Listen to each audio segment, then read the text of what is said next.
Pilipinas. MBC Manila Broadcasting Company. DZRH, member kapisanan ng mga broadcaster ng Pilipinas. Member KBP. Oras! Eksakto, punto 6:01 ng umaga. Humahataw, humahagupit, lumalatay na komentaryo sa himpapawid. 2 por 2. Walang takot sa paghimay sa masalimuot na isyu ng bayan.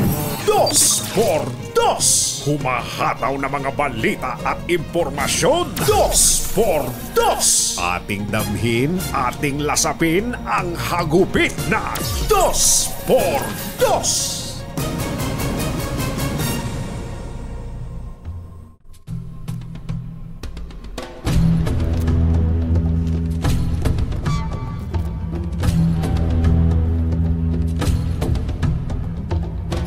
Inimok ngayon ng sektor ng negosyo ang pamahalaan na lutasin muna ang katiwalian sa gobyerno.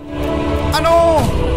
Sinabi nitong si Management Association of the Philippines Conference Committee Chief Executive Officer Almarita Jimenez na ang mga konsentidor ang pangunahing dahilan kaya't namamayagpag ang katiwalian ngayon sa bansa. Sino raw? Sino raw ang dahilan ng pamamayagpag ng korupsyon sa bansa? Ang mga konsentidor. Ano? Ano? Yan po ang bago natin palatuntunan. Konsentidor. Hindi kita tatantanan. At meron din namang katapat yan, kumbadjero. Ano katapat? Ang mga reklamador. Ayun. Sinabi po ng naturang babae, si Miss Rita Jimenez, ang ganito. It is not going to be rocket science. Hindi raw po ito pwedeng maging rocket science. But, Subalit, ako will just say that it takes two to tango. Ang masasabi ko lang ay tayo nang magtango. There is no corruption. Walang katiwalian If we are not going to have corruptors. kung walang tiwali o magnanakaw sa gobyerno. For me, it Para is sa akin, a systemic problem. Ito'y isa ng systemic problem. But Subalit, it can be gradually managed pwede namang maayos if we refuse to be the initiators of corruption. kung tayo'y tatangging maging tagasimula ng katiwalian. Totoo naman kung batsero no? Meron daw hong survey na ipinalabas na nagpapakita na 97% Nako. o 100 ng 157 CEO o Chief Executive Officers in the country Na ano? sa ating bansa Na ano? ang nagsabi na ang gobyerno ay hindi nagtatrabaho ng maayos Nako. kapag ang pag-uusapan ay paglaban sa katiwalian. Kaya yan na. Ay, alam na this, kung batsero. Ayun. Wala raw ginagawa ang Walang gobyerno. ginagawa. Kahit gaano pa kasipag ng ating mga mamamayan, kahit gaano pa katindi ang pagsisikap ng nasa ituktok ng pamahalaan, subalit kapag hindi naman ginagawa ang trabaho para para puksain ang katiwalian, patay tayo dyan, kumbatsero. Yun, talaga. Sayang ang pagod. Talaga. Sayang! Ngayon lang tayo nagkatagpo. Isyu ng bayan. Dos. Pag maitim ang balak, magtago ka na. 2 por 2. Si Jerry at si Anthony narito na. 2 por 2. Hahataw ng todo. Urado ka. 2 por 2. Ang katotohanan dala nila. 2 por 2. Walang sinasamba pale. Maniwala ka. 2 por 2. Hataw ng gusto tol. Umasa ka.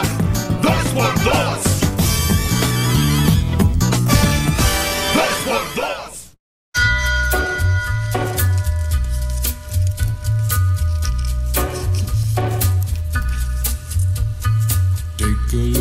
Hi. Maganda morning. Magandang umaga, bayan! Bayan! Ito po si Anthony Taberna. Ito po si Jerry Baha. Muli pong sumasa inyo ang 2x2 ngayong araw na ito ng Friday! Yuhuu! Kamusta po kayo? Lampas na yung midweek natin, 14 ngayon, bispiras na ng sweldo ngayon. Aba, oo nga pala. At yung iba kong batyero, mamayang hapon lang may sweldo na. Oo, dahil bukas pala Friday the 15th. Friday the 15th. Takot na naman yung mga mister niyan. Sasabihin ng misis niya, taas ang kamay. Yung mga mister na walang masweldo, walang maiuwi. Dahil naisan la ang ATM. May ganun no? May mga ganun. No? Hanggang Uso ngayon. pa ba hanggang ngayon yan? Meron, kumbatsero. ATM ay isinasanla? Baka sabihin na naman ng isang senador na magaling. Ay dapat gumawa tayo ng batas laban dyan. Imbestigan yan. Imbestigan natin. Norman, ba't ba ganito itong headphone ko? Ganyan pa rin ba yung parang kanina? Basag parang kahapon. Parang kahapon. May kinalaman ba dito si Congressman Terry Ridon? Malamang. Kasi sabi ni Congressman Terry Ridon wrong number. Congressman, boses mo pa rin yun. Hindi ka pwedeng magkaila. Hindi maaring magkamali si mother namin din. Ayun, ayos. Ganon. Doon lang pala. Norman. Hindi pala si Congressman Terry Ridon na may kinalaman. Norman, bakit parang sumama yun? Congressman Terry, alam namin ang boses mo. Hindi ka makakapagkaila. Wrong number, sisirain mo pa ang mapakagandang pangalan at reputasyon ni mother namin din matindi. Wala ba si Greg? Andyan ba si Greg? At dumaan pa sa mga kamay ni Greg yan. At pinatunayan ni Greg na siya nga. Sabi sa amin, siya nga. Makikita mo ba sa apat na ito kung sino ang gumawa nun? Siya nga, itinuro si Congressman Terry Ridon. Congressman, ikaw daw yun. Ikaw daw yung nagsabi na wrong number. Ay. Pinasayay mo ang umaga namin, Kong Terry. Nung araw kasi oy, party line, ano ba? Oo, ganun. Party line pa may kausap ka nakikipag-telebabad ka, bila itataas yung telepono. Naalala siguro ni Congressman Terry Ridon na hindi na pwedeng sabihin ngayon yung party line. Kaya naisip niya, wrong number. Ay, nakabuhay. Hindi, nakita rin siguro ni Congressman na wala na oras. Wala na oras si Kong Angel. Bukas na lang. Okay lang ba kayo dyan, mga kababayan? Sana po ay ayos na kayo at walang nagkakasakit. Ang importante ngayon, walang nagkakasakit. Napakamahal pong magkasakit. Totoo yan. Wala ka nang masyadong kinikita, magkakasakit ka pa. Naku po, inang. Vitamin C, maraming tubig. Sabi niya, pagka mainit, nakaw, nanang ko po.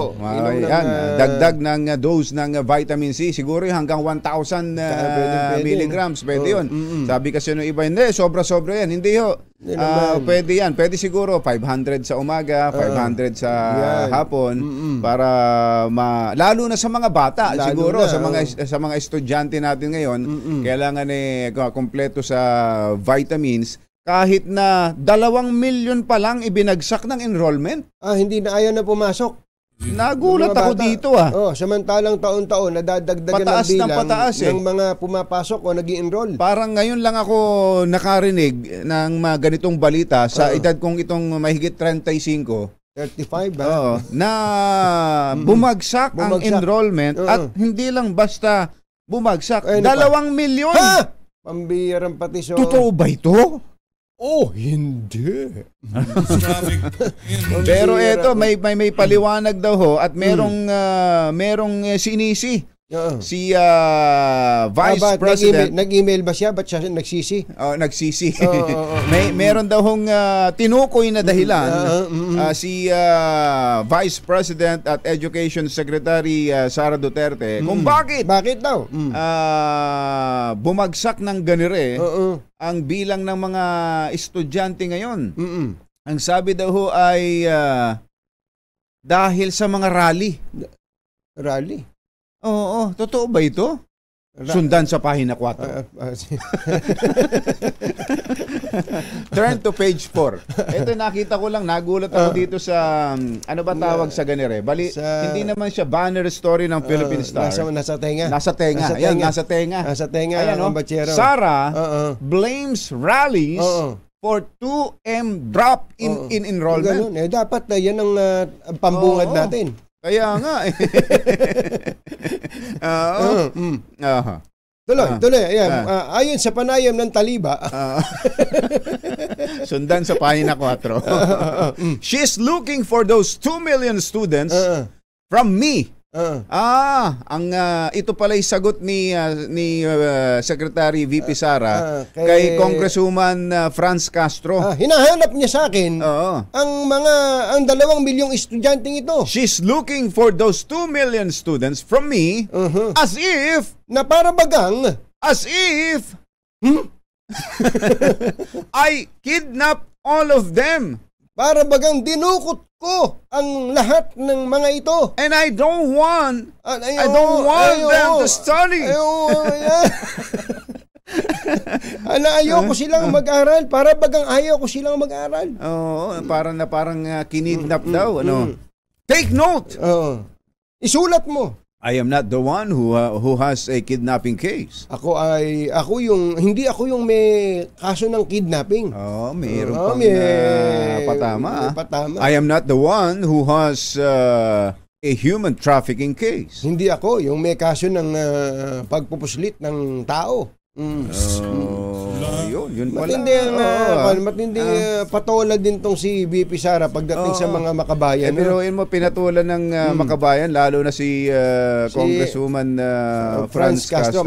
Mawalang galang po, hindi naman sa minemenus natin si Congressman Franz Castro, Congresswoman. Pero pag si Congresswoman Franz Castro ang nagsasalita, hindi ko masyadong binapansin. Pasensya na, hindi naman. Kasi alam ko lahat ng lalabas sa bibig niya ay kundi anti-government, ay pagpuna sa mga nangyayari sa puro pagrereklamo wala nang nakitang maganda sa buhay itong taong ito. Ibig mo ba sabihin si Congresswoman Franz Castro ay bahagi ng palatuntunang reklamador? Kaya gusto ko siyang hikayating magtayo ng palatuntunan. Kaya pasensya na, Congresswoman, pag ikaw ang nagsasalita, hindi ko na masyadong iniintindi. Pero ngayon siguro ibigay lang natin at hindi lang si Congresswoman Franz Castro. Kapag puro one-sided ka kasi, hindi ka na paniniwalaan na ikaw ay credible. Ibig sabihin, bias ka. O ibang, lalo na kung wala ka ng sinabing tama na ginawa ng gobyerno. Kahit sino nasa gobyerno. Pansinin nyo yung mga makabayang black. Kahit ang totoo nung kung si Leni Robredo ang nanalo, ganito rin ang sinasabi nila. Sigurado yun. Kung si Mar Rojas ang naging presidente, ganito rin ang sinasabi nila. Ang mainam sana, kapag meron namang nagawa, hindi naman lahat masama na ginagawa ng isang kahit sinong gobyerno. Kapag may tama naman, ay pupurihin naman nila. Ay, ganun dapat. Pero sa hindi, kanila, may tama ng ginawa, hahanapan pa ng butas. Talaga. Kaya nga ang tawag sa kanila ay reklamador! Hindi namin kayo tatantanan. Ngayon, masisisi ba natin si VP Sara para magbigay ng ganitong reaksyon? Masisisiyo natin si Secretary, si Vice President Sara. Isipin yung patulan mo yan. Patulan niya. At ang maging dahilan mo, nasa rally. Dahil sa mga rally, kaya bumagsak ang ng ganyang kalaki ang enrollment. Yung ganong klaseng sagot ay impulsive yun. Impulsive yun. Knee-jerk yung ganon. Kumbaga dahil sa kapuisitan. Nabubusit siguro. Ayan, kaya, hindi na galing sa isip yung naging reasoning niya. Madam Vice President, wag niyo masyado. Chill lang. Kapag sa makabayan o sa mga medyo left-leaning groups ang dating. Para pwede mo naman pakinggan Pwede mo silang pakinggan pero huwag masyadong dibdibin. Huwag nyo naman papatayan ng mic. Ng mikropono. Huwag naman. Bayaan nyo silang kasi maaring masakit na sa tenga pero may punto rin tulad nito. May punto rin yan Talaga. Bakit ba bumaba ng ganito kalaki ang enrollment ngayon? Dapat yan ipaliwanag ng pamahalaan. Sabihin lang, magsabi ng may reason. Yung reason. Halimbawa, hindi. Mali yan. Hindi ganyan kalaki ang ibinaba ng enrollment. Di ba? Ganon. Diba? Oo. Tapos kung meron ka silang data, gaano nga? Gaano ibinagsak? Dahil tsaka ibigay ninyo at bigay ang dahilan. Pero pag sinabi mong, hindi, kaya mo siya kararally. Madam, hindi na masyadong marami rally ngayon eh. Wala na. Napagod na kararally eh. At tingin ko, yung mga bata mismo ay ayaw ng mainitan. Ayaw ang mahal ng glutathione, madam.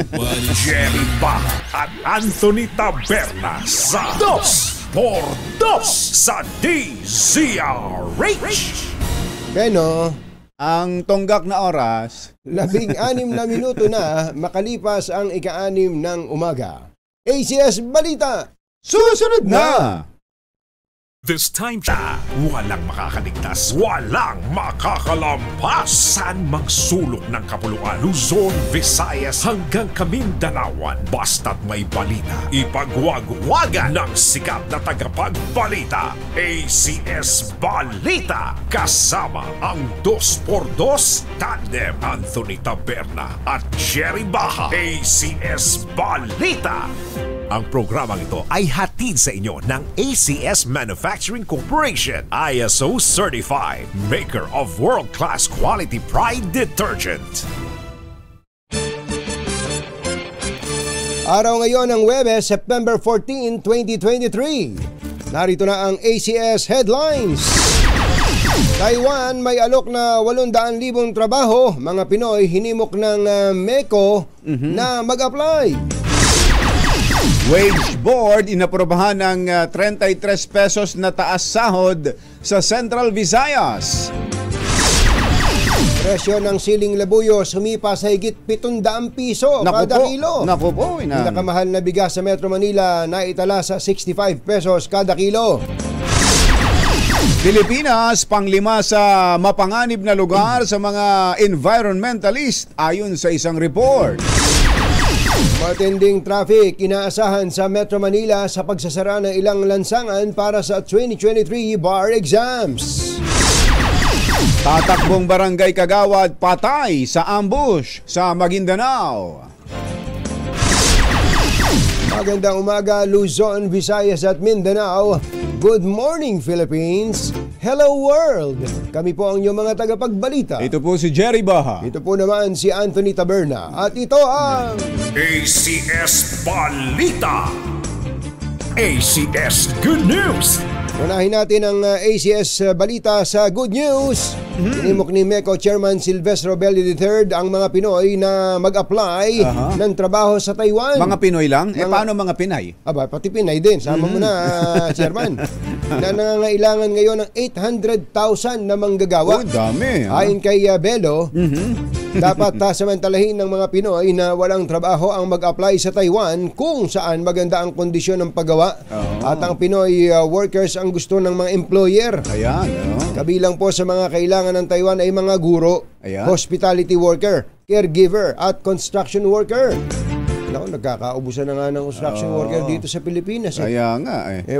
Magkano daw ba sahod dyan? Eto, sinabi ni Bello na dati ring labor secretary, halos 28,000 na guro ang kailangan sa Taiwan na ang sweldo sa mga fresh graduate. Fresh graduate, fresh to, wala pang konto, wala pang lisensya to, wala pang let to, kumbachero. Tayo may let na, nasa Malacanang ay maaaring umabot hanggang 100,000. What? 100,000 yung fresh graduate ay samantalang yung lisensyado ay maaaring umabot ng 150,000. What? Ayan ang laki naman. Naku, baka maubos ang mga teacher natin dito, ha? What? Alas 6:24 ang ating oras. Maupay nga aga, mga kasangkayan, mga kabugtuan, mata na kamo, gising na. Meron ding good news para sa inyo. Inaprobahan na ng Central Visayas Regional Tripartite Wages and Productivity Board ang 33 pesos, 33 pesos wage hike sa mga minimum wage earners dyan sa Central Visayas para sa private sector. Magiging epektibo ang dagdag na 33 pesos sa arawang sahod ng mga manggagawa simula sa Oktubre 1. Dahil sa pay hike, ang magiging daily minimum wage na ngayon sa non-agricultural workers sa rehiyon ay 468 pesos. 6:25 ng umaga. Mayong aga mga pinalangga, bugtaw na kamo, gising na. Bukod sa sirit presyo ng bigas, kamatis at petrolyo, problema na rin ng mga consumer ang mahal na presyuhan sa siling labuyo.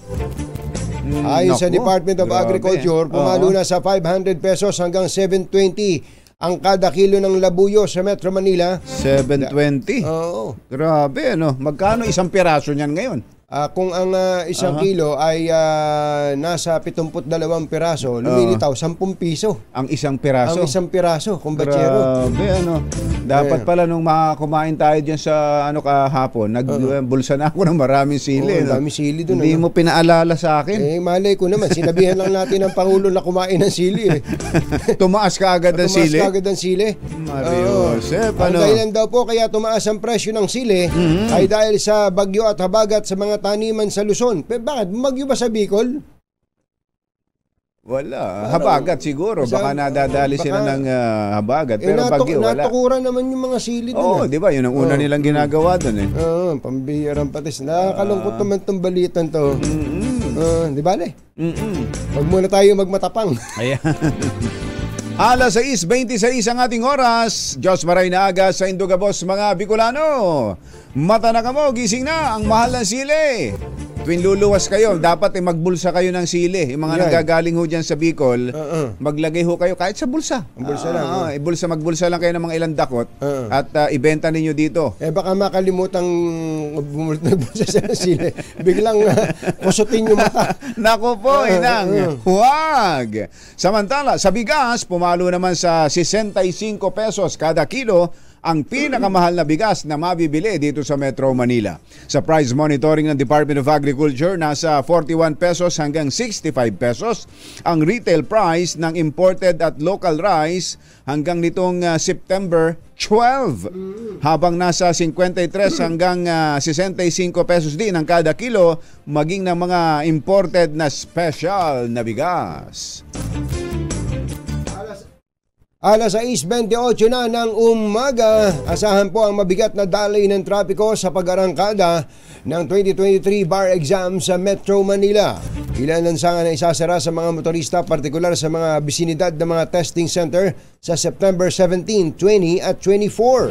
Kabilang dito ang UST at San Beda University sa Maynila at mga kalsada sa paligid ng University Belt mula 3:30 AM hanggang 9 AM at mula 3:30 PM hanggang 7 PM. Patay ang isang barangay kagawad sa Pandag, Maguindanao del Sur makaraang tambangan sa bayan ng President Quirino sa nasabi ring lalawigan. Kinilala ang biktima na si Tayan Mamalinta, 50 taong gulang, na pinagbabaril ang dalawang lalaki habang minamaneho ang kanyang o sakay ng kanyang motorbike sa National Highway ng nasabing bayan. Yan po sa President Quirino. Inaalam din ng mga otoridad kung ang pag-atake ay may kinalaman sa nalalapit na barangay and SK elections. Si Mamalinta, na pinuno ng United Bangsamoro Justice Party, political arm ng Moro Islamic Liberation Front, ay tumatakbong konsihal sa barangay Pandag, Poblasyon. 6:29 ang oras ngayon. Susunod! Tito Boy! Ano ba nangyayari sa ating lisensya? Lisensya? Lisensya ng driver. Yung palang kondon, yung bidding kumbatsero, yung pinag-uusapan natin na may reklamador. Ano? Meron kasing nag-bid doon na mura yung kaniyang alok na presyo. Pero i-award na sa kanya. Biglang nagbago isip ng DOTR. Sabi, hindi, may problema ka pala. Nagreklamo pala sa'yo yung Bangko Sentral sabi mabagal ka daw mag-deliver. Kaya ililipat namin. Ililipat namin sa mas mahal. Hindi ba yung kinuwento ko sa'yo, mas mahal? Mas mahal na kamag-anak ni Tatang Lucio. Naalala mo? Kaya yung pong nag-offer ng mas mababa, mas mababa, nagreklamo. Nagreklamo kahit na nai-award na doon sa mas mahal yung kontrata. Naman, Ito po ang nangyari. Habang nag-iimprenta na yung bago, naglabas ng TRO ang husgado. Ayan na, patay. Kaya yari na naman tayo. Wala na naman tayong, so papel na naman ulit. Yun ang itatanong Tuloy natin. ang papel na lisensya. Itatanong, yes, kumpatsero. Buti na lang kamo, hindi na masyado nag-uulan. Hindi na mababasa. Pag sinabi ng enforcer, lisensya mo. Hindi, baka mapunit ito. Baka maulanan. Mabasa, ano? Pati. Ay, alamin po natin. At may isa pa. Ang DICT ay humihingi din daw po na ngayon ng confidential fund. Ha? Tingnan mo nga naman, when it rains, It floods. Lahat yata ay humihingi ng confidential fund. At ito raw po ay para naman labanan ng mga scammer. Ang bira. Yung DICT, may isang opisina dyan, yung CICC. Oo. Napakamakapangyarihan nun Ginagawa kaya nung CICC na yun ang trabaho nila. Sana, no? Ang bira. Wala pa yata kayo nahuhuling scammer Nasimulan kasi ng DepEd yung Intel at confidential fund na yun Sinimulan ng DepEd Ayun. Ngayon, lahat na ng ahensya sabi, kami rin. Dapat meron yan. Kami din. Yun. Nako. Lahat ng yan at iba pa sa pagbabalik ng ACS Balita. 6:31 ng umaga. This time, Anthony Taberna at Jerry Baha. ACS Balita.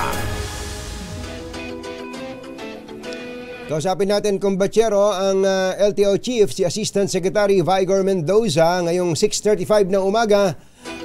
Chief, Asek Mendoza, magandang morning. Magandang morning, Asek. Good morning, Captain Jim, Ka Jerry. Kumusta po kayo? Ayos po, gwapo pa rin, parang kayo. Opo, Asek, nabanggit po namin kanina yung tungkol sa lisensya. Ganun pala nangyari doon. Yung lowest bidder nagreklamo at inireklamo yung LTO. Ano na po bang actually yung DOTR ang inireklamo? Ano po bang update doon? May hearing pa ho tayo sa RTC, so tuloy-tuloy pa ho yun. Pero in the meantime, yung temporary restraining order of 20 days, pumaso na po yan. So nagsisimula na ho mag-deliver ulit yung ating supplier ng mga cards. Yung supplier na mas mahal. Yung supplier na mas mahal. Magkano po bang diferensya? Bakit ba ganun na lang ang pagwawala? Kasi ang narinig namin ay hindi maliit na halaga ang diferensya Naku, pasensya na Katunying kasi wala pa ako noon nung nag-bidding out to Alam niyo yun, sabihin niyo na sa amin, Asek. Alam namin, Asek, na hindi niyo panahon nung magsimula yung kontrobersya na yan. At hindi maisisisi sa inyong administration. At saka DOTR ang nag-bidding nito, hindi talaga. LTO ang nag-bid nito, Asek. Hindi, pero para lang sa information ng lahat, kumbatsero, itong driver's license bidding na ito, ang talagang nagbibidding dapat niyan at for the longest time ay LTO. Tama ba yan, attorney? Opo. Yung last administration po, LTO po nag-bid out. Pero for the first time, ang nag-bid nito, ang nagsagawa ng bidding, nangasiwa ng bidding ay DOTR, nareklamo pa. Nareklamo pa. So tapos na pala yung TRO, Seth? Opo. Tuloy-tuloy na po ang delivery. We hope to complete 1 million by the end of the month. So ang mga lisensya ho natin ngayon ay card na ulit? Mababalik na po. Siguro pag naka-1 million na po tayo, we will start working on the backlog para mabawasan na po yung ating backlog sa lisensya na nasa 2.4 billion. Para ang target po namin sana by the end of the year, matapos na namin itong backlog nito. Pero as we speak, attorney, chief, ay yung mga nai-issue pa ba natin ngayon papel pa rin? Opo, yung resibo na lang po yan na yung mga nag-apply ng bagong lisensya, nakukuha nila yung OR nila o sa receipt. Yun po ang proof of na nag-apply po sila. May kakilala nga ho ako, si Paul Muscari Kumbatsero. Ipinalaminate ng pagkalaki-laki yung kanyang yung papel at nakakwintas na sa kanya yung kanyang lisensya. Eto ho, attorney, sa edad nyo yan na mahigit na 35, sa buong buhay ninyo, naalala nyo bang tayo'y naglisensya ng papel? Opo, ako rin doon. Dati po, ganyan. Nag-renew po ako ng plastic card. Papel lang muna, extended for 6 months. Kailan po yan? Naku, matagal na. Kaya nga ho matagal na at hindi ninyo maalala kung kailan. Yun nga ho ang pinupunto natin, attorney, na parang paurong tayo sa naging sitwasyon na ito, sa pangyayari nito. Hindi ho natin inaasahan itong kasong nasampa. Pero on track na po tayo dito. At saka itong backlog na to, hindi naman talaga nagsimula sa administrasyon na to. Carry over pa to from the last administration. Kaya nga ho ano ho ba ito? Magtutuloy-tuloy na magiging policy na dyan sa DOTR na basta't ganitong mga kontrata, lalo na sa lisensya. Sabi nga ni Kumbatsero, dati LTO lang, sa LTO level lang yan. DOTR na talaga, Chief? Opo. Tinutulungan po ng DOTR yung kanyang mga attached agencies. So lahat po ng bidding that's more than 50 million sa DOTR na ho ginagawa for that purpose. So, laking tulong rin po sa amin yan sa LTO na hindi na kami nakatuntun dyan sa pag-bidding out ng mga 50 million and above. Malaking tulong? Opo, at least hindi na po kami kailangan mag-focus dyan. Nakapasa na po sa DOTR. Sila na po ang bahala mag-bid out ng mga ganong klaseng kontrata. Okay, hindi ba noong isang araw kayo ba yung nagsalita sa Kongreso na in-extend to 1 year ang validity ng mga expired na lisensya? Opo, yung mga nag-expire po noong April 3, 2023, kung kailan po tayo nagsimula magkulang ng card, automatic extended po yan hanggang April 2, 2024. Okay. Until makakuha kami ng sapat na cards, na kaya na namin tugunan yung mga backlog ko natin, no? By which time mag-iisip kami ng mga patibagong memo kung sino na pwede kung sino na pwede kumuha ng kanilang plastic card. Plastic card. So yung pong mga nag-expire ang lisensya earlier than April 2023 ay ano pong mangyayari doon kung hindi pa sila nakapag-renew? Kailangan po nila mag-renew ng kanilang lisensya. Wala na. Expired na yung license nila. Expired na yung license.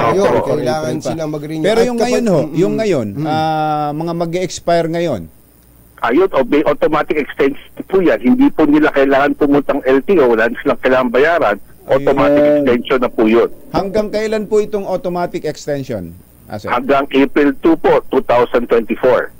Ayun. So kung ang lisensya nila ay mag-expire nga this year hanggang April next year ay automatic na extended. Opo, tama po yan. Tama po yan. Ang susunod na tanong ko po doon, magkano po ang nawala sa gobyerno? Kung gaano kadami po ba yung inaasahan yung may kikitain sana ang gobyerno kung walang extension ng validity ng lisensya? Hindi ba mawawala, no? Kasi ang nakikita po natin, by the end of this year, mababalik na ho natin yung itong renewal. In fact, as I said, no, itong September lang po, ang commitment ng supplier ay 1 million cards. By which case, mga siguro mag-expire from April 3 to around May 3 or June 3, no? Lalabas ho kami ng panibagong memo na kailangan na ho nila pumunta sa LTO para i-renew ang kanilang lisensya. Kasi meron na kaming kakayanan para ilabas na yung card nila. Okay. So mahuhuli rin natin po yung revenue loss now. Mahuhuli rin po natin by the end of the year. Mahabol din. Yung plaka po, ano na ang update natin sa plaka? Di ba nagbidding din ng DOTR dyan sa plaka? Opo, tuloy-tuloy po ang delivery ng ating mga plaka. Around 250,000 plates sa mga motor vehicle at sa 1 million naman sa motorsiklo, no? Nagsisimula na po tayo ng production yan. Hinahabol lang natin yung ating mga backlog. Pero ang ating gagawin po ito, babalansin po natin. Meron tayong mga makina na dedicated to the backlog. Meron tayong mga makina na yung current usage na natin, tutugunan na natin po yan, no? Ang target po namin by October, dapat pag nakabili ka ng bagong sasakyan, dapat within 1 week's time, kung kompleto ang papeles mo, dapat makuha mo na yung plaka mo. Dapat gano'n, ano. Ito ho, Asek, doon po sa amin sa Canada, Hindi nakakauwi. Hindi na nakakauwi ito si Bachero. Kahapon, taga-Amerika tayo. Ngayon sa Canada. Meron ho palang, yung plaka pala ay hindi sa sasakyan, kundi sa tao. Ganon? So kung yung sasakyan ay ibebenta mo, kukunin ko yung plaka. Kukunin ko yung plaka na nakakabit dyan at ikakabit ko sa plaka ng sa sasakyang bibiling ko. Ganon? So hindi tayo gawa ng kutakot-takot na plaka. Kumbatsero, ganun. Meron ding option na ibenta mo na rin, kasama mo na rin ibenta yung plaka doon sa sasakyan na yun. Pero may option, pwede bang ibenta na rin yung sarili ko, ganun? Pero may option na i-retain mo. Kung halimbawa, meron kang 10 sasakyan, meron kang 10 plaka. Pag ibebenta mo yung isa, kunin mo yung plaka, tapos pag bibili ka ng bago sasakyan, yung plaka mong yun ang ikakabit mo. So parang sa barel dati na attorney na dati yung baril ang may lisensya. Ngayon yung tao na ang may lisensya. Maka sakaling pwede nating gayahin yung gano'n nang mawala na yung problema ng DOTR sa mga plate number at mawala na rin ang problema ng DOTR sa mga license cards at na yan. At mawala na rin ang mga kambal plaka. Oo, di ba? Pag-aaralan nga namin yan. Mukhang magandang ideya po yan. Pag-aaralan po namin yan. Hindi, kaya mainam din na natitingin-tingin tayo sa iba. Katulad sa amin sa Singapore. Katulad sa amin sa Singapore, attorney, para bagang sinadya talaga ng gobyerno doon na i-discourage ang mga mamamayan na bumili ng sasakyan dahil nga ang ganda ng mass transport system nila. Bago ka makabili ng sasakyan, ay bibili ka muna ng tinatawag na Certificate of Entitlement. Ang mahal nun Parang 100,000 na Singapore dollars, mga 4 na milyon bago ka makabili ng kotse. Pwede bang pag-isipan nyo na rin yan? At siyempre, yung bibili ng sasakyan dapat may parking, garahe. Maganda ho yan para mabawasan din po ang traffic sa daan. Kasi patuloy po ang pagtaas ng number of units, hindi naman nababawasan, no? Parang may nagpala ng bill dati yan di ba? Pwede po yan. I'm sure katulad po namin, Chief, kayo open-minded, ano? Kung meron pa po kayong mga gustong maitanong, PM is the key. Magandang suggestion po yan. Pag-aaralan po namin yan. Maganda yan. Asek, salamat po sa inyo. Sa susunod po ulit. Maraming salamat sa oras. Salamat po, Ka Jerry Katunying. Thank you po. Thank you po. Thank you po. Yan naman ang kainaman pagkakausap may open-minded. Ganyan po kami dito sa multimedia marketing, mga kaibigan. Open-minded ka ba? Kung kayo po may mga pangangailangan, ay pwede nyo kalaming tawagan sa 887 Maligaya Building. Sa Quezon City. 6:46 na umaga, magbabalik po ang ACS Balita.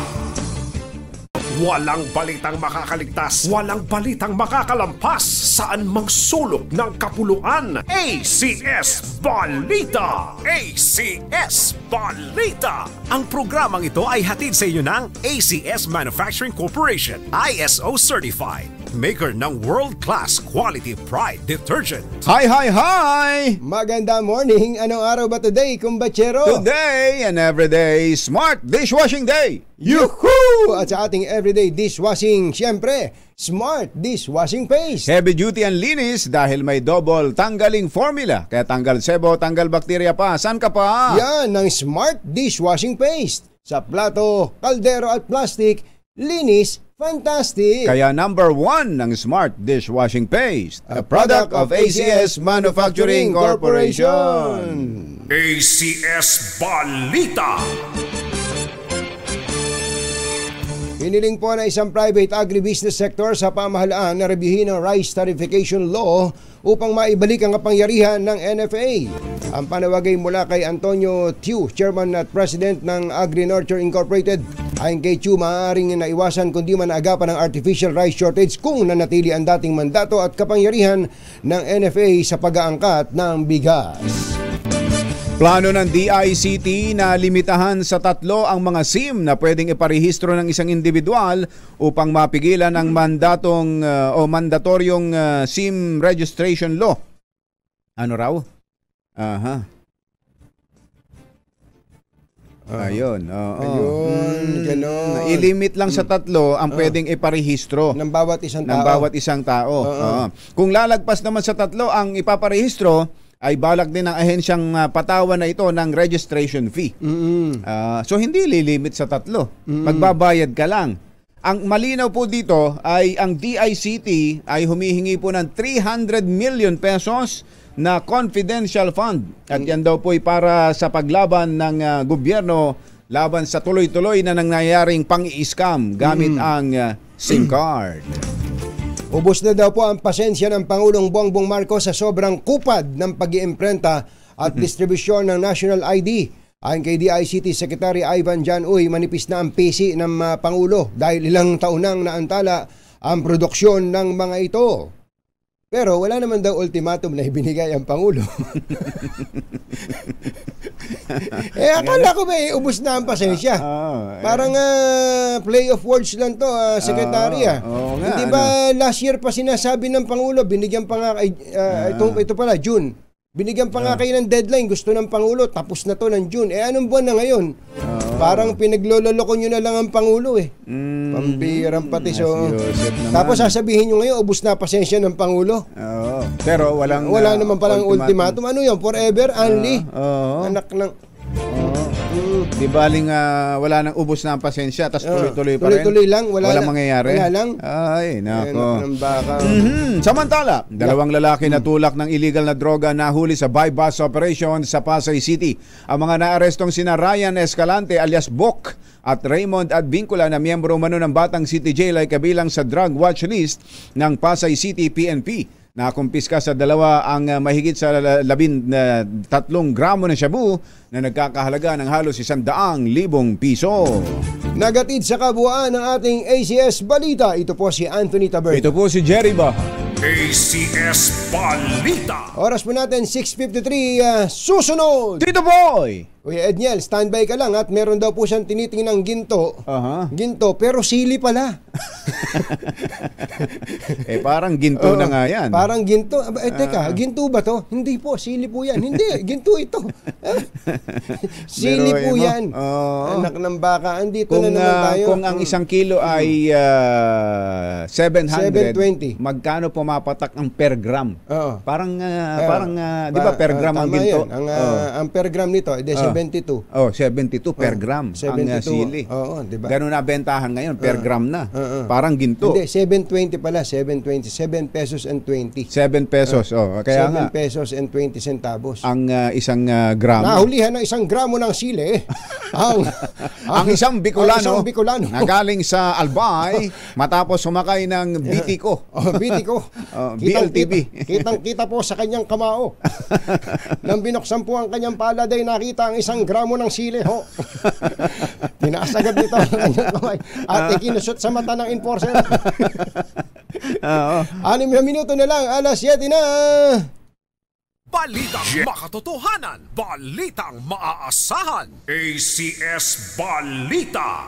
Ang programang ito ay hatid sa inyo ng ACS Manufacturing Corporation, ISO certified, maker ng world-class quality pride detergent sa DZRH.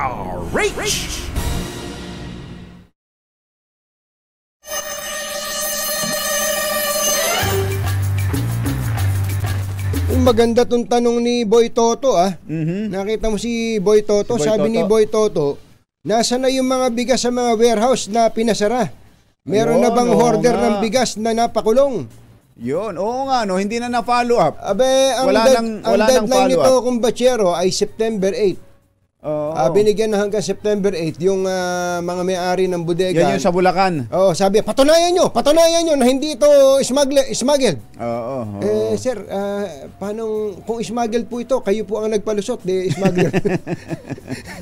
Baka sagutin ka ng gano'n pag sinabing gano'n, nagpabaya kayo kung nakalusot ito, kung ito smuggled. Ganun ang dating. Pero at hindi lang sana yun, but natigil yata, wala nang ibang napuntahan. Hala ko ba, 20 yan. 20 yan. Yun nga yung point natin kung batsero. Baka naman ito, si Speaker Martin Romualdez, kasama pa si Erwin Tulfo. Ang dating nun, para bagang may sala yung may-ari ng bodega. Tapos paano kung nakapagpakita ng papel?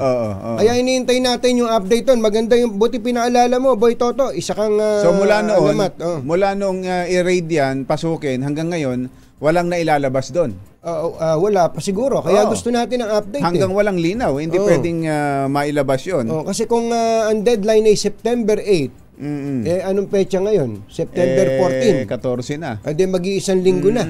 Mag-iisang linggo na. Malaman natin kung binuksan na ba yung bodega at nang yung bigas ay mapakinabangan. Totoo yan. Oo. At kung may problema, kung smuggled yan, ay ibenta sa ang tawag doon? Sa kadiwa. Sa kadiwa. Ibenta na sa kadiwa sa murang halaga. Wala nang nabibiling murang bigas sa kadiwa. Thank you, Boy Toto, sa paalala mo. Thank you. Eto, meron daw ang nakalusot sa system audit ang Planning System Development Service ng Bureau of Customs. Nakalusot. Ibig sabihin pumasa. Ayan. Ayon kay Customs Commissioner Bienvenido Rubio, ang pagkakapasa ng Planning System Development Service ng Management Information System and Technology ng Bureau of Customs sa ilalim ng Office of the President. Mahaba yan. Sa Internal Management Audit na isinagawa ng Internal Quality Management Office ay malaking hakbang tungo sa pagnanais nilang makakuha ng ISO. Importante pala yan. Sa bagay, maraming kumpanya, pati multinational government. Yun ang target. Yung ISO certified. ISO certified. Yun. Sinabi po ni Customs Commissioner Bienvenido Rubio na nais ng MISTG na maging 100% ang digitalization ng lahat ng proseso sa ilalim ng Bureau of Customs na isa sa kanyang 5-point priority program. So yun, ganun sana. Isyu ng bayan, katotohanan. 2 por Masamang tao lang ang takot sa dalawang to. Kaya kung maitim ang balak, Magtago ka na! Anthony Taberna, Jerry Baja. 2 por 2. 2 por 2. Pasensya na, tama ito si Hero Torres. Naku, pasensya, tumihina na yata kami sa arithmetic. Ang 1 gramo po ng sili, ang 1 gramo po ng sili ay 72 sentimos lamang. Ang 10 gramo ay 7.20. Ang 1 guhit o 100 gramo ay 72 pesos. Dahil sa 1 kilo ay merong 1,000 grams. Salamat po, Hero Torres. At humihina na kami sa arithmetic. Kaya alamin nga natin at itong si RH52 Edniel Parosa ay nakakita ng gintong sili. Diyan po sa San Juan Market. Magkano bentahan per gramo? Per gramo ng sili dyan? RH52 Edniel Parosa. Come in, Edniel. Jerry at Anthony, umaabot na sa 800 pesos bawat kilo. Sus Mariano Kaindo. Ang siling labuyo sa mga pamilyan sa Metro Manila. Yan mismo ay patay sa bantay presyo monitoring na inilabas na Department of Agriculture hanggang kahapon. Binabantayan pa yan, ha? May bantay pa yan, ha? Bantay presyo. 800 na ngayon. 800. Pero dito sa Agora Public Market sa San Juan, mas mababa ng konti. 700. 700. 700 pa rin. May pinakita ka kanina na plastic. Ilang piraso yon? Ayun, Anthony at Jerry, para doon sa mga karamihan ng tindera rito, gaya doon sa mga stall number 0592-0600. Pero sa sachet, ang solusyon sa mahal na presyo ng sili. Parang shabu, ha? Parang shabu. Nahulihan ng isang sachet ng sili. Oo. Pero dito, mga maliliit na sili na kabalot, ang piso bawat isa. Ilang piraso yan? Ilang piraso? Pag yung 10 pesos per pakete, mga 5 piraso. So, 2 piso isa, ano? Oo, tapos kung may mga mas maliliit na variant, pero labuyo pa rin, 5 piso naman yun, bawat isa.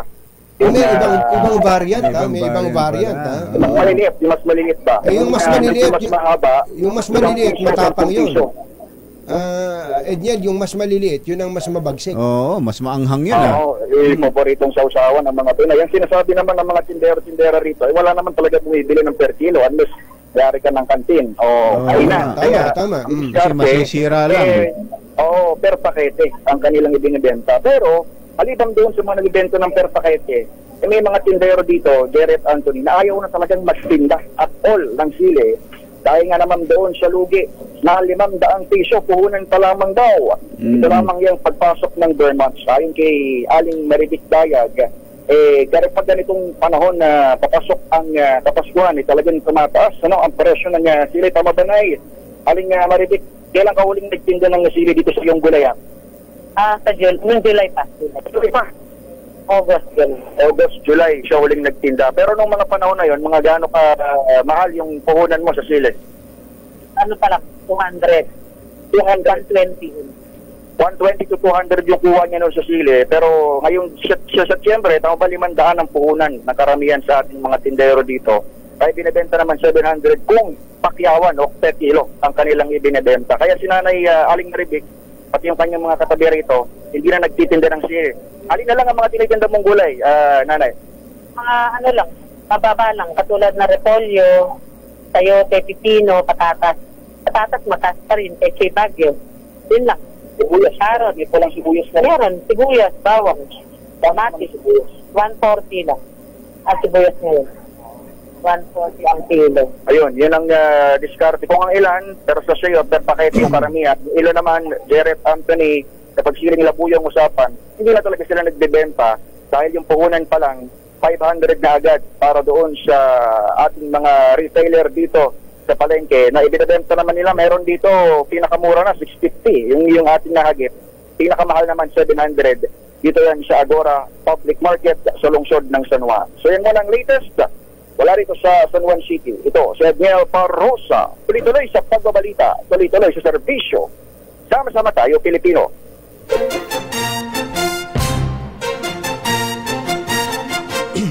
Katonying at Ka-Jerry Anthony Taberna, Jerry Baha, ang samahang pinatibay na ng panahon. 2 por 2 2 por 2. Kauna-unahan sa Pilipinas.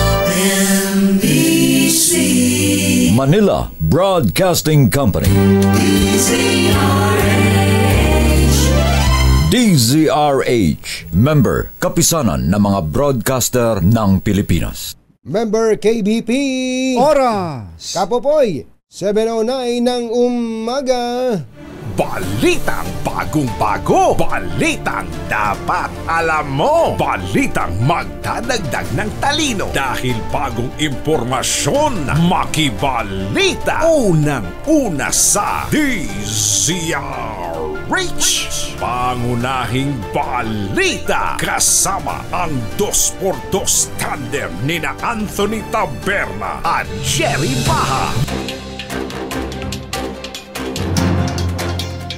Narito na ang ulo ng mga pangunahing balita. Taas pasahe sa pampasaherong jeep nakaamba ngayong taon. Pilipinas nangungunang rice importer ngayon sa buong mundo. Paglaban sa katiwalian dapat maging prioridad ng gobyerno ayon sa business sector. Pangulong Bongbong Marcos naging abala sa panliligaw sa mga investors sa Singapore sa kanyang 66th birthday. LTO humihirit ng special law laban sa road rage incidents. At tinaguri ang cryptocurrency king, arestado ng PNP CIDG sa Parañaque. Magandang umaga Luzon, Visayas at Mindanao. Good morning Philippines. Hello world. Kami po ang inyong mga tagapagbalita. Ito po si Jerry Baha. Ito po naman si Anthony Taberna. At ito ang Pangunahing balita. Detalye ng mga balita sa aming pagbabalik 7-11 ng umaga. This time sa DZRH. Pangunahing balita. 7:16 ng umaga sa detalye ng ating mga balita. Asahan po ang dagdag pasahe bago matapos ang 2023. Ito ang ipinahiwatig ni LTFRB Chairman Teofilo Guadis III habang pinag-aaralan ng hirit na taas pasahe ng mga transport group kabilang ang pisong provisional increase upang mabawasan ang pasanin ng mga drivers at operators sa sunod-sunod na oil price hike. Sinabi ni Guadis na hiningi nila ang tulong ng NEDA kung magkano ang dapat aprubahan na dagdag pasahe upang maiwasan na maging dahilan ito ng pagsipa ng inflation rate. Ang Pilipinas na ngayon ang number 1 importer ng bigas sa buong mundo. Ayon sa US Department of Agriculture, naagaw ng Pilipinas mula sa China ang trono bilang world's top rice importer. Batay sa pagtaya ng USDA, papalo ng hanggang 3.8 million metric tons ng bigas ang maangkat ng Pilipinas hanggang sa susunod na taon. Ang naturang volume ay mataas kumpara sa 3.5 million metric tons ng rice imports ng China para sa 2023 hanggang 2024. Dahil sa hindi ba binanggit nga as of June, 2 million metric tons na import natin. Oo. Di kalahating taon pa mula noong June.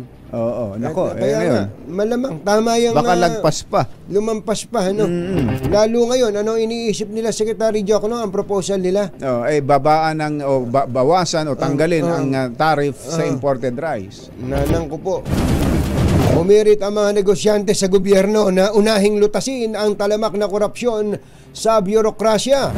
Sa survey ng PricewaterhouseCoopers at Management Association of the Philippines, 97% ng mga CEO sa bansa. Ayun, no. Naku po, sana napapakinggan to ng Malacanang, ha. 97% ng mga CEO sa bansa ang nagsabi na hindi sila kontento sa anti-corruption campaign ng pamahalaan.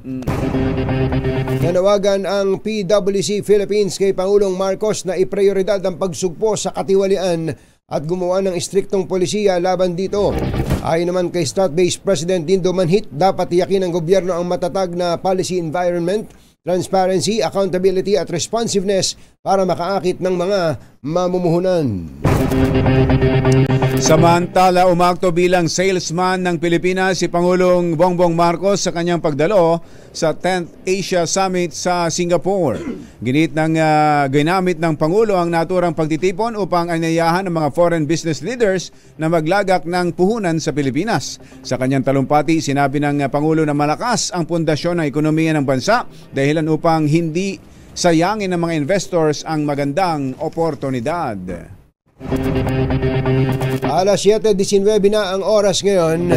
Umirit ang LTO na magkaroon ng special law para mabigyan ng malinaw na definisyon at magkaroon ng mas mabigat na kaparusahan ang sinumang masasangkot sa road rage incident. Sinabi ni LTO Chief Vigor Mendoza na nagsasagawa na sila ng pag-aaral hinggil dito at kailangan magkaroon ng hiwalay na batas na magpaparusa sa mga pasaway ng motorista bilang proteksyon sa mga driver, motorista at riding public. Medyo kaya hindi ko na tinanong to kay Asik kanina eh. Oo. Kasi hindi pa kaya sila sawa sa mga batas. Kaya nga eh. Hindi pa ba kayo sawa sa mga batas? Katakot-takot na po batas natin. Yun lang seatbelt law, hindi pinatutupad eh. Oo. Yung ADA, yung Anti-Drunk and Drug Driving Law. Yung pagsi-cellphone habang nagmamaneho. Yung Distracted Driving Law. Katakot-takot na law tayo sa umpisa, nagpapatupad. Tapos ngayon gusto niyo na naman ng bagong batas. Ito. yung road rage, sapat na batas natin dyan. Katakot-takot na batas natin eh. Tama na batas. Ipatupad niyo yung mga dati ng batas. Samantala, kilala nyo ba kung sino ang Crypto King? Cryptocurrency King? Tito Vlogs, eto na. Tito Vlogs, Tito Gilbert Lazaro. Nako, meron pala at isa palang Pilipino ang Cryptocurrency King. Ito kaya yung naka-imbento ng Bitcoin? Pwede. Alam nyo ba na ang umimbento ng Bitcoin ay hindi kilala hanggang ngayon? Hindi pala Chinese. At hindi, mukhang Japanese. Japanese. Mukhang ang Bitcoin, ang naka-imbento ng Bitcoin. At hanggang yan hindi lumulutang, kumbatsero. Kung yan ba'y isang tao lang o isang grupo ng mga individual. Yes. Pero ang Bitcoin ho at ang cryptocurrency ay hindi masama. Ginagamit lang ho yan sa kasamaan. Ng mga scammer. Ayan. At meron ngang tinatawag na Cryptocurrency King na isang Pinoy. Naaresto ng mga tauhan ng PNP CIDG ang itinuturing na cryptocurrency king na nakakulimbat ng 100 milyong piso mula sa mga nalokong investors.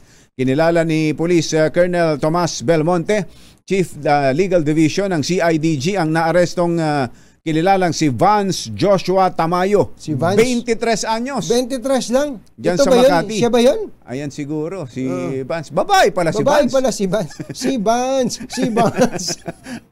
Ito. Ba't may kasamang babae? No? Pakipaliwanag mo nga ito, si Erwin. Ikaw ang tapos may nagtatakip na isa na babae. Baka yun si Vance. Siya ba si Vance? Oo. Sige nga. Tsaka baka, kaya lang, king eh. Cryptocurrency king. Alam mo naman ngayon, marami na ngayon. Naloko na. Tsaka, wag mo na pansinin tong video. Colonel Tomas Belmonte, baka naman pinalaki nyo lang ito at ginawa nyong cryptocurrency king. Ang daming nang bibiktima sa cryptocurrency na bilyon talaga. Grabe ang nakukulimbat. Totoo. Naaresto po itong suspect sa sinagawang operasyon sa Parañaque. Sinabi ni Colonel Belmonte na isa sa complainant ay nakapag-invest ng 50 million pesos matapos pangakuan ng 4.5% monthly interest ng suspect. Yun, kapag if it's too good to be true, it's not true. Ayan, 4.5% monthly. Napakalaki ni Re. Masyadong malaki yan. Sobrang malaki yan. Talon-talo bangko. Walang binatbat. Walang binatbat ang bangko. Talon-talo yung kaibigan kong Bombay. Ngayon, pwede kang bigyan ng bangko ngayon na interest na 4.5% per annum. Per annum. Net yun, net. Net per annum. Pwede kang bigyan ng 4.5 net. Ito, 4.5 net per month. Kalokohan yan. I-multiply mo yan sa 12. 12 kumbachero. Engineer Tony Nanggel, alam na mo na yan. Alam. Ano ba, 4.5% times 12. Magkano yung kumbachero? 54% yun? 54% sa isang taon yun? Oo, 54. 54% sa isang taon. Kalokohan yun. Kalokohan yan. Huwag kayo magpapaloko dyan. Kapag ganyan grabing taas ng ipinapangako sa inyo, kalokohan yan. Ang sabihan nyo lang ng too good to be true, yung misis nyo para matuwa. You're just too good to be true. Can't take my eyes on you. Susunod! Tito Boy! Sino tong aktor na suko daw sa misis niya? Na sexy actress? Suko? Sumuko daw dahil sa hilig daw sa sex nung misis niya. Sabi daw nung misis, hindi pwedeng round 1 lang. Matindi pala itong si misis. Hindi pwedeng round lang. At per round, ilang count? May ganun eh. Knockout yata. Knockout si Mister. Knockout si Mister. Kaya suko. Pagkatapos ng round 1, knockout si Mister. Aba. Hindi pwede kay misis yan. Ayoko na. Si Nets, Yan at iba pang mga balita sa pagbabalik ng Pangunahing Balita 7:25 ng umaga. This time check is brought to you at Jerry Baha DZRH Pangunahing Balita. Magandang dilag. Pangunahing balita sa showbiz. Yeehaw! Ka Jerry Labasan, magandang morning.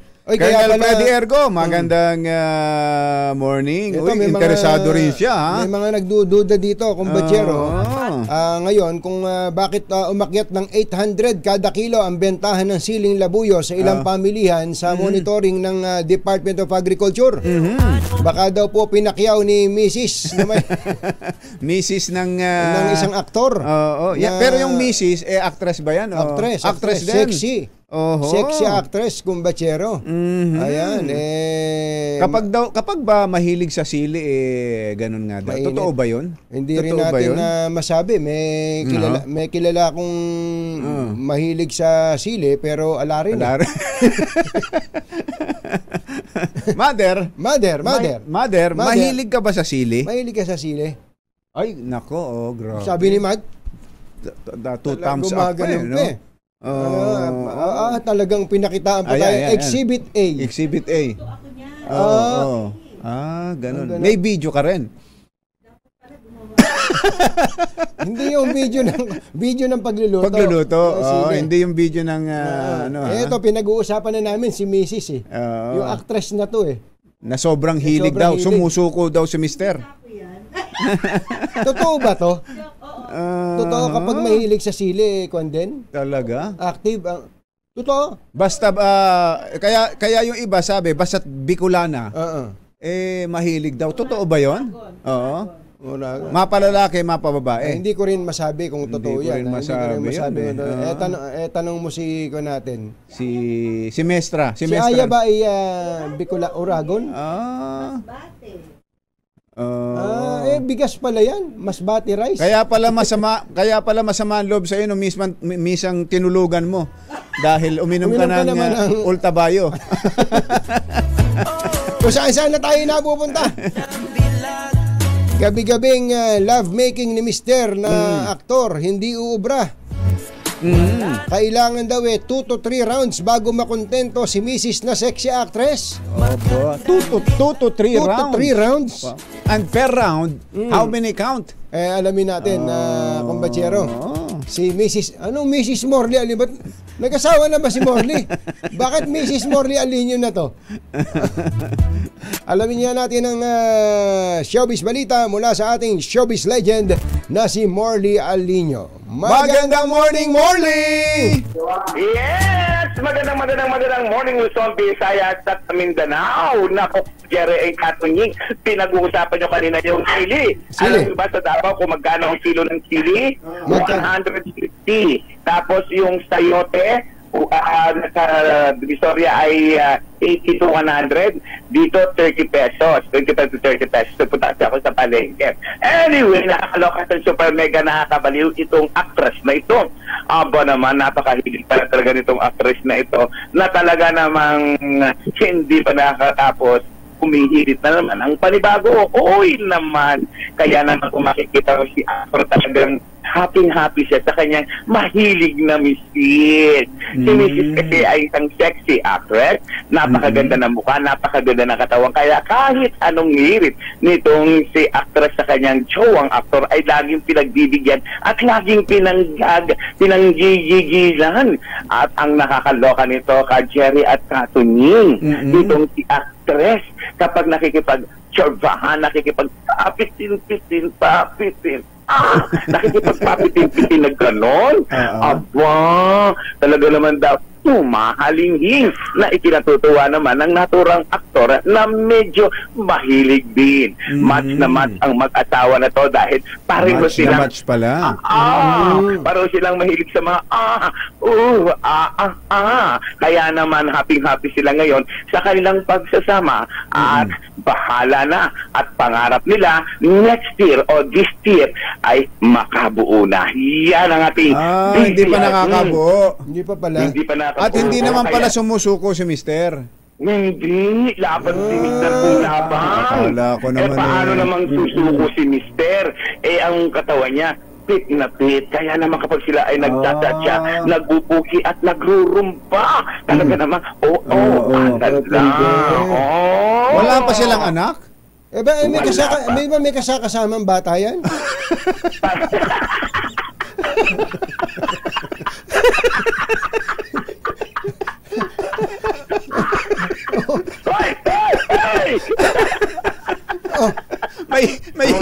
May hila-hilang bata yan minsan. Nakita ko may hila-hilang bata Clue. Ito, may nakikinig sa'yo si GM J. Santiago ng PPA. Yapan butihan mo ang clue. Tsaka si Kaselo Lagmay. Tinatanong. Ay, baka naman. Si Kuyang Levi Santos napaigtad dahil birthday ng anak niya, si Alfred Santos II. Happy 21st birthday. Clue daw, wala ka man na daw binitawang clue. Ay, Kuya Levi Facundo dyan sa Manila City Hall. Magandang morning. At birthday pala nitong si Angel. Si Angel? Si Angel, ano apelido mo, Angel? Tejada. Si Angel Tejada dyan sa Vertis North High Park. Sabi pala ni GMJ, yun daw bang katabi ng Crypto King, kilala ni Bernard? Good morning, ating Susan Yulo Ramos. Maayong aga. Ano clue? Wala ba tayo? Clue. Batiin ko muna ang aking pinakamamahal na nanay, si Mami Sherry Ramirez. Mami Sherry Ramirez. Yes, ito ang clue. Ang surname ng naturang sexy actress ay isang pelikula noon na Babalu, Dolphy, na may kinalaman sa mga ibon. Ating DZRH showbiz. Yung pag naiputan ka, titigas ka. Magiging bato ka? Magiging bato ka. Ay, alam nyo kayong dalawa, nalaloka talaga ako sa iyo. Kaya naman ang dami nating mga kaibigan na inaabangan talaga itong ating blind item. Salamat po sa inyong lahat. Ako po si Morley Alinio na nagsasabing kapag nabuhay ka sa ako po si Morley Alinio. Tuloy sa pagpapalik. Vlog ko ang sasabihin. Extra ko sa vlog ko ang sasabihin. Ang dami mo kasing racket Nahanap ka ni Lito Lapid, Senator. Hinahanap ka. Nanunood at nakikinig lagi sa atin yun. Yun. Ayos. Yan ang ating DZRH Showbiz Hottest News. Ito po ang inyong RH for 7. Morley Alinio, tuloy-tuloy sa pagbabalita, tuloy-tuloy sa serbisyo. Sama-sama tayo Pilipino. Babu! Sa sports, lumundag ng 5 pwesto ang Gilas Pilipinas Women sa FIBA World Ranking. Nasa number 37 na ngayon ang Pinay Cagers matapos ang malakas na performance sa FIBA Women's Asia Cup at dagitin ang unang panalo ng group stage game.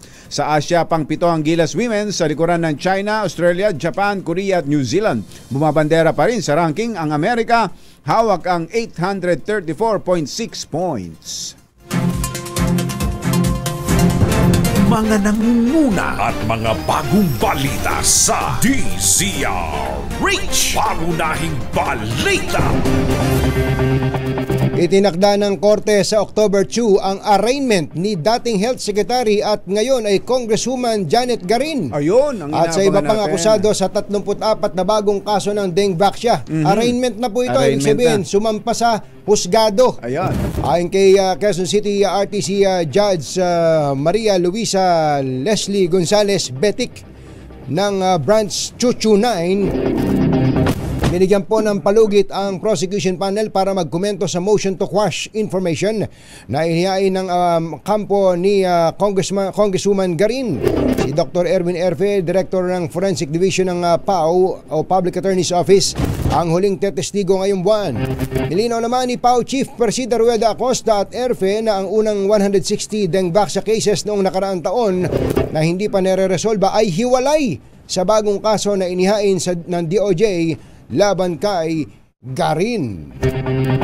Kung ang Pilipinas ang number 1 sa importation ng bigas, pang-5 naman ang bansa sa pinakamapanganib sa buong mundo ayon sa mga environmentalist. Batay sa Global Witness Report, pang-11 tagapagtaguyod ng kalikasan ang namatay sa bansa noon lamang 1 taon. Sa buong Asia, Pilipinas umano ang nangunguna sa listahan kada taon. Consistent din ang Pilipinas bilang worst place sa Asia para sa mga land and environmental defenders kung saan ay 281 nasawi simula noong 2012. Magtatayo ang gobyerno ng 7 milyong pisong halaga ng park sa kahabaan ng Rojas Boulevard sa Pasay City. Lumagda ang MMDA at ang Philippine Reclamation Authority ng kasunduan para sa konstruksyon ng Rojas Boulevard Promenade. mula EDSA Extension hanggang Libertad Extension.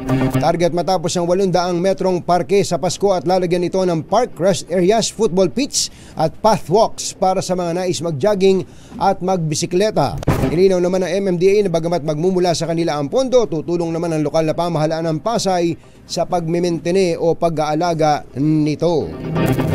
Maswerteng nakaligtas ang testigo sa minaltratong kasambahay matapos siyang pasukin sa kanyang bahay at pagbabarilin ng hindi pa kilalang sospek. Sa report ng PNP, nangyari ang insidente noong gabi ng Martes na sa tinutuluyang bahay ni alias Dodong sa bayan ng Paluan, Occidental, Mindoro.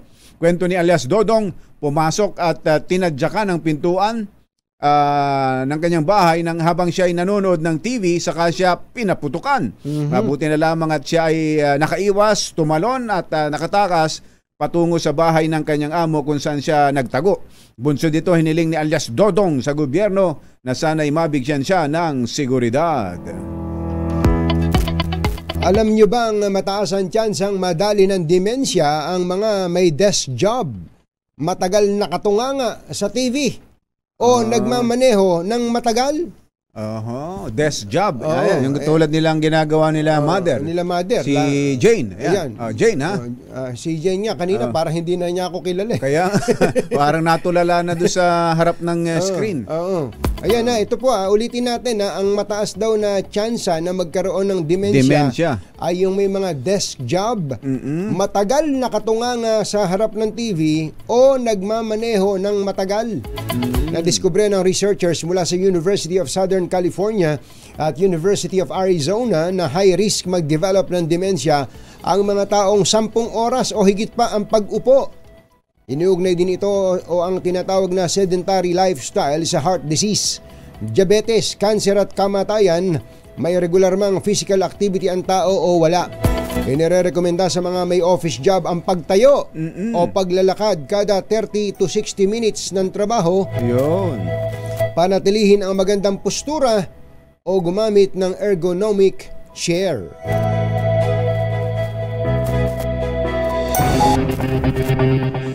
Sa ibayong dagat, 56 ang namatay sa nasunog na 10 palapag na apartment building sa Hanoi, Vietnam. Kabilang sa mga namatay ang 3 bata habang may 37 nasugatan sa itinuturing na deadliest fire sa kasaysayan ng Vietnam. Ayon sa Vietnamese authorities, nagsimula umano ang sunog sa parking floor ng gusali na puno ng mga motorbike. Inaresto ang may-ari ng apartment matapos umanong madiskubre na wala palang escape route ang building kaya imposibleng makalabas ang mga biktima. 56 ang patay. Nagatid sa kabuuan ng ating mga paunahing balita. Ito po si Anthony Taberna. Ito po si Jerry Baha. Mga nangunguna at mga bagong balita sa DZRH. Paunahing balita. Kauna-unahan sa Pilipinas. NBC Manila Broadcasting Company. DZRH, member, kapisanan ng mga broadcaster ng Pilipinas. Member KBP. Oras. Hoy, RD Dong Tolentino, Ninong. 7:45 na ng umaga. Sandali po lamang. Anthony Taberna, Jerry Baha. 2 por 2. Let's move and gay and get it on. Uy, kung nakikinig sa atin, itong si Mami Malu Velasco.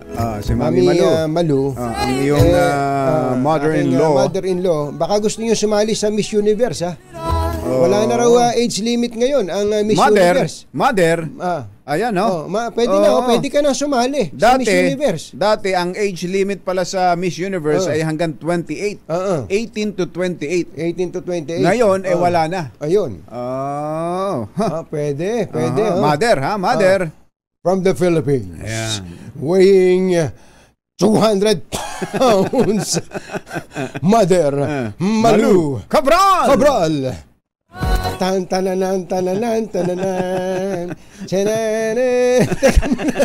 Chenene. Ano Parang ba? Rocky yan. Teka muna. Boxing yan. Ganun ba? Congratulations pala kay Secretary Gibo Teodoro. Uy, confirm Secretary, na. Gibo, congratulations. Ang susunod daw sa September 27 yata ay si Secretary Ted Derbosa. Kaya lang sana makarating kayo ng mabilis diyan sa CA at hindi naman masyadong mahihirapan. Maganda na may kotse nyo Secretary, magandang morning. Mahilig daw Secretary. talaga sa sasakyan si Secretary Ted Derbosa. Para ding si Yusek ano yan ng DOTR. Si Yusek Yebra. Yusek Yebra, nami-miss ka na namin. Nalilimutan ka na namin sa dami ng commercial namin. Siguro ikaw nagpadala ng maraming commercial dito. Nalilimutan na namin Yusek Rainier Yebra, magandang morning. Kumusta ba ang iyong Range Rover? Nako, ang hirap ngayong magsasakyan na kumbachero dahil uulan, uulan, ang bilis dumumi. Tama. Kaya hugas ng hugas sigurado ng sasakyan niya. Lalo nga, hindi ba meron tayong maire-recommenda kay Yusek? Yung Shimmer and Shield. Yusek Yebra. Tawagin mo lang si Jeff. Ano ba yun? Ano nga yung ginagawa doon? Pinapakintab yung ni Jeff Bugayong. Pinapakintab yung parang binabalutan ng protection yung isang sasakyan. Para pag nadumihan yan, sprayan mo lang ng konting tubig, tanggal yung dumi. Hindi kumakapit. Saka mas nananatili siyang makintab. Yusek, yung Range Rover mo. Yusek, yung Range Rover mo, ayos na ayos to. Yusek, para hindi ka nahihirapan lalo ngayon na ang tindi uulan, tapos madadaan pa sa baha. Ayan. Tapos magpupunta ka sa expressway. Sigurado gagawin diyan. Sandamakmak na tubig ang kailangan yan. Tapos sasabunin yan. Tapos patutuyuin pa yan. Tapos kapag medyo natanggal yung kintab, iwawax pa yan. Naku po. Range Rover. Range Rover. Pero kapag mahirap pala maintenance sa Shimmer and Shield yan. Pag naka-Shimmer and Shield yan, protektado yan. Ayan, all-time shiny siya. Ganon? Shiny all the time. Ayun, Yusek.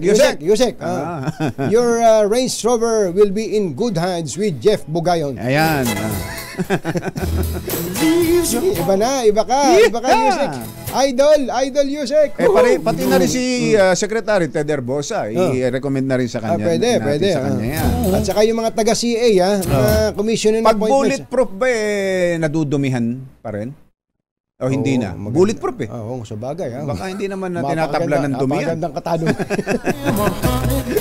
Congratulations kay Secretary Gibo Teodoro. Bilis daw na confirm. Yung mga nagtatanong sa atin dito, kumbachero, ano raw ba ang mga requirements sa mga gustong mag-apply sa Taiwan? 800,000 workers po ang kailangan pala sa Taiwan, lalo yung mga teacher. Dapat makakausap natin si Meko, Chairman. Bebot Bello. Next time siguro, pag may pagkakataon, makakausap natin si Chairman Bebot Bello. Bello. At sa mga Pinoy lang ba yan? Paano naman ang mga Pinay? Ayan, importante. Happy birthday muli kay Mr. Press. Kailan ba yung Grand Prix Championship? Ngayon ba yun? Kasi kahapon nagsalita ang Pangulo sa Asian Conference at nangungumbida ng mga investors. Kaya lang, ang sagot ng mga investors, Mr. President, Mr. President, 157 CEOs itong sinurvey, 97% po ng mga Chief Executive Officers ng mga kumpanya dito sa Pilipinas ang nagsabi na mahina daw po yung ginagawa niya sa campaign laban sa corruption. Wala raw dating. Walang dating. Kailangan po, Mr. President, pakinggan natin tong mga investors kasi hila kayo ng hila ng mga investors At yung iba diyan ay naaakit naman sa inyong mga sinasabi. Tapos pagpunta dito kukuldain lang ng mga corrupt diyan sa pamahalaan. Hindi naman po kayo masyadong nagagalit. Magalit nga kayo. Yun po sinasabi namin. Sabi siguro ng mga corrupt na okay naman pala ayos, Mr. President. Ayun, nakakalusot Nakakalusot naman Kaya nga. Tuloy-tuloy lang. Nako. 97% of 157 CEOs na sinurvey. Mabigat baka yung 3% pa diyan hindi pa nakausap ng gusto. Baka Dahil kahit sino ang tanongin, maging ang mga nakikinig sa atin ngayon, ganun ho ang impression. Walang aksyon o walang gaanong performance kapag ang pag-uusapan ay campaign against corruption. Totoo yun. At tandaan po ninyo, kahit gaano kalaki ang pera na inilalaan sa iba't ibang government agencies para sa mga proyekto, kapag ka ang namamayagpag ay mga korap, ayun, nako. Sayang ang pera. Masamang tao lang ang takot sa dalawang to. Kaya kung maitim ang balak, Magtago ka na! Anthony Taberna, Jerry Baja, 2 por 2. Sa kumbatsero, kung namumroblema kayo sa sile, diyan daw sa sile, diyan daw sa Santa Maria kay Engineer Aris Ramos, sa aking kinakapatid, madami daw sili doon sa Santa Maria. Aba. Ano ba, nagpatanim ka ba ng sile? Nakapagpalusot siya. Baka ito maganda. Ito maganda. Yun ang palusot na kahit umulan ay nakapag-ani ka ng maganda. Kung Ador Play to, puntahan nyo na ito. Puntahan nyo. Total kapitbahay nyo dyan sa Santa Maria. Si Engineer Aris Ramos, ayan. Maghingi kayo ng silet, padala nyo sa amin. Tama-tama naman, no? Yung mga matatapang dyan, lumabas sa matatapang dyan. Yung mga aakyat sa bubong dyan. Ayun. Yung kayang tumingin ng mga butas sa bubong dyan. Ayun. Makita nyo, baka sira na, may butas na yung bubong ninyo. Buti na lang may bubong na maasahan. Gawa sa state-of-the-art technology. May aluminum na. May pintura pa. Now available na rin sa pre-painted tiles pan. Para sa eleganting bubong na matibay na, makulay pa. Mag-Cherry Loom pre-painted ka na! Ang mga kumbatsero ng bayan, Katunying at Ka-Jerry, 2 por 2. Report. Flash Report! Kumbatsero, may nanalo na! may malaking balita. Meron?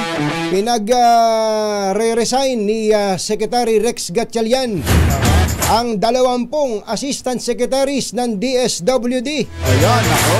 Kahapon po ay hanggang alas 5 ng hapon binigyan ng deadline ang mga ASEC ng DSWD para magsumite ng courtesy resignation. Ito'y matapos na questionin ng mga mambabatas ang katakot-takot na assistant secretaries sa DSWD at pati na rin ang bilang ng mga undersecretaries nito. Ilan daw? Ilan lahat yan? 20 kumbatsero. 20. Wala naman dala dyan si Secretary Rex Gatchalian. Kaya nga siguro pinag-courtesy resignation. So kung sino po yung mananatili dun sa 20 yon, magkakaalaman kung sino po yung tatanggapin ang courtesy resignation. Nako, kaya daw kahapon sa meeting walang kibuan. Hindi kumikibo kasi kinakabahan na baka sila ay hindi ma-renew o kaya tanggapin yung kanilang courtesy resignation. Nako po! Flash Report. Flash Report! At eto naman, may nanalo na! Ayan. Inanunsyo na po ng PAGCOR ang pinakaihintay na resulta ng Photography Contest 2023. Yan. At ang pangalan ng 24 grand winners mula sa 5,000 entries nationwide. Yan. Ang dami pa ng sumali. No? Alam niyo ba kung ilan ang nanalo? 12. 12. Engineer Tony Nanggel, 12. Ang 12 na nanalo sa conventional photography category ay tumanggap ng 80,000 pesos. Kagaganda. Tingnan mo naman kung ba't yung mga kuha. Kagaganda. Oo nga, galing, Yan, galing. Oo. Conventional yan, ha? Conventional. 80,000 bawat isa, yung 12. Bawat isa bilang cash prizes, habang ang 12 winners din sa mobile category. Asan ba dyan yung sa mobile category? Hindi natin ay nag-uwi ng 35,000 pesos bawat isa. Ang pinakamalaking premyo sa ngayon sa kasaysayan ng photo contest ng PAGCOR. Dumalo sa event si PAGCOR Chairman at CEO Alejandro Tenco at sinabi nitong nasisiyan siya at nabigla sa malaking bilang ng mga lumahok sa photography contest na muling ibinalik ngayong taon matapos ang 6 na taon. Ayon kay Chairman, dahil sa malaking tagumpay ng proyekto ay gagawin na ito taon-taon at dadagdagan pa nila ang papremyo sa mga susunod na taon. Pwede kayang makita yung mga may exhibit ba yan? Dapat may exhibit, makita natin. Timo, ang gaganda kong batsero. Mukhang meron. Ayan, tinignan ni sana Chairman. open to the public. Ang tema ng photography contest na ito ay Saan tayo next? Ayan. Na ayon kay PAGCOR Chair Altenco ay nagpakita ng hindi gaanong kilala ngunit mas magagandang destinasyon ng Pilipinas na may malaking potensyal na maging pangunahing tourist spot. Ayos! Congratulations sa mga winners! Bye! Happy weekend! Woohoo! Damdaming bayan! Susunod na! Hey, miss nothing. Jack say,